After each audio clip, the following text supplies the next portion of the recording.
പാതിവില തട്ടിപ്പ് കേസിലെ പ്രതിപട്ടികയിൽ നിന്ന് റിട്ടയർഡ് ജസ്റ്റിസ് CN രാമചന്ദ്രൻ നായരെ ഒഴിവാക്കുമെന്ന് പോലീസ് ഇന്ന് ഹൈക്കോടതി അറിയിച്ചു. മുഖ്യപ്രതി അനന്തകൃഷ്ണനെ വീണ്ടും ക്രൈംബ്രാഞ്ച് കസ്റ്റഡിയിൽ വിട്ടു. കേസിൽ സ്പിയാർഡ് ചെയർപേഴ്സൺ ഷീബ സുരേഷിന്റെ കുമളിയിലെ വീട്ടിൽ ഇന്ന് ED നടത്തിയ പരിശോധനയിൽ തട്ടിപ്പുമായി ബന്ധപ്പെട്ട തെളിവുകൾ കണ്ടെത്തിയെന്നാണ് നമുക്ക് ലഭിക്കുന്ന വിവരം. നടപടിക്രമങ്ങൾ പാലിച്ച് പ്രതിപട്ടികയിൽ നിന്ന് ജസ്റ്റിസ് CN രാമചന്ദ്രൻ നായരെ ഒഴിവാക്കുമെന്നാണ് പോലീസ് ഹൈക്കോടതി അറിയിച്ചത്.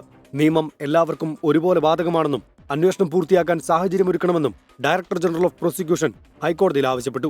ജസ്റ്റിസ് CN രാമചന്ദ്രൻ നായർക്കെതിരെ നിലവിൽ തെളിവുകളിലെന്നാണ് പോലീസ് നൽകിയ മറുപടി. പോലീസിന്റെ മറുപടിയുടെ അടിസ്ഥാനത്തിൽ ഒരു കൂട്ടം അഭിഭാഷകർ നൽകിയ ഹർജി ഹൈക്കോടതി തീർപ്പാക്കി. പാതിവില തട്ടിപ്പിൽ പെരിന്തൽമണ്ണ പോലീസാണ് റിട്ടയർഡ് ജസ്റ്റിസ് CN രാമചന്ദ്രൻ നായരെ പ്രതി ചേർത്തത്. വിരമിച്ച ജഡ്ജിമാർ ഉൾപ്പെടെ ഉന്നത സ്ഥാനത്തുള്ളവരെ പ്രതി ചേർക്കുമ്പോൾ പാലിക്കേണ്ട മാനദണ്ഡങ്ങൾ പരിഷ്കരിക്കണമെന്ന് ഹൈക്കോടതി ഉത്തരവിലൂടെ നിർദ്ദേശം നൽകി. ജഡ്ജിമാർ നിയമത്തിന് മുകളിലല്ലെന്ന് പൊതുസമൂഹം വിമർശിക്കുമെന്നും ആ വിമർശനം പരിഗണിക്കപ്പെടേണ്ടതാണെന്നുമായിരുന്നു ഹൈക്കോടതിയുടെ നിരീക്ഷണം. പക്ഷേ ഒരു ജഡ്ജിക്കെതിരെ കേസെടുക്കാൻ തീരുമാനിക്കുമ്പോൾ അതിന്റെ പ്രത്യാഘാതങ്ങൾ നീതിന്യായ വ്യവസ്ഥയിലുണ്ടാകും. ഇക്കാര്യം റിപ്പോർട്ട് ചെയ്യാൻ മാധ്യമങ്ങൾക്ക് അവകാശമുണ്ട്.